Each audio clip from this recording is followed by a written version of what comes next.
Hello and welcome to another episode of Ask GamesRadar, where you guys have the questions and we have the answers. This week's first question comes from EAC73 wants to know, what was your first online multiplayer game experience? For me, I played Star Wars Jedi Knight, Dark Forces 2, and I played that online and it was a mind-blowing experience. I got into a clan. We were the Sith mercenaries. My clan name was SM_Sebulba, which is now kind of, embarrassing, but that was my first multiplayer experience. Let's quickly move on. All right, this next question comes from Justice98405. What is everyone's current sleeper hit of the year? Mine would have to be Remember Me. Great game that was totally overlooked for a number of reasons. For me, it would have to be Brothers, A Tale of Two Sons. It's a fantastic game that I agree got totally overlooked. But let's go ask the rest of the team.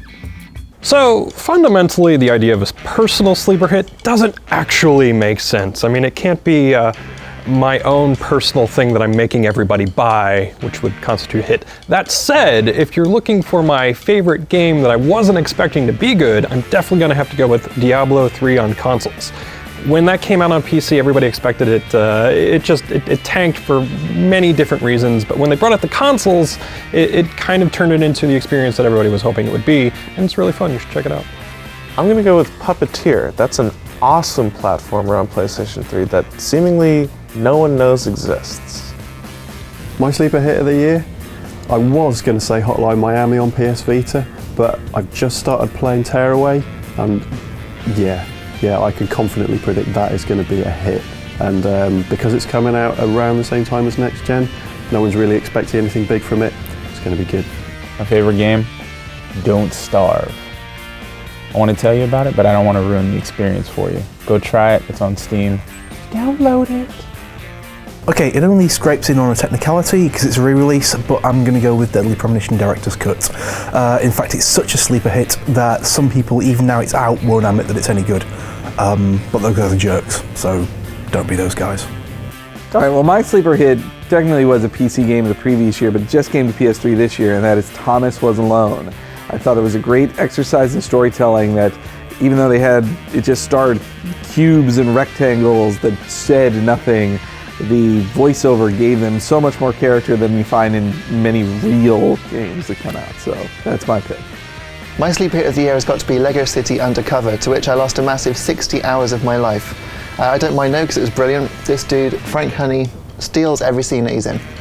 So my sleeper hit for this year was actually Guacamelee from Drinkbox Studios, a very, very fun Metroidvania-style brawler that incorporates its combat elements it also uses combat elements as platforming stuff. So it's super, super fun. I definitely recommend you guys check it out. Battlefield 4, starring Jake Gyllenhaal. So I don't know if it was a sleeper hit or not, but I was very impressed with Gone Home, and I had no expectations going into it. Very interactive story, video game or not, I don't know, but it was really good. Mine's actually a seven-way tie between Don't Starve, Battlefield 4, Guacamelee, Gone Home, Thomas Was Alone. All right, well, that was their answers. If you guys have a sleeper hit of the year, feel free to leave it in the comments section below. This next question comes from JarkayColt. What's with GamesRadar's orange accented visage? Is it an important part of your image that has some kind of underlying reasoning, such as avoiding connotations with major systems and therefore bias? Or is it more of a nobody else uses orange, let's stick with it scenario? Could you imagine if GamesRadar used a different color? There's a U in color, so he's all probably from Europe as well.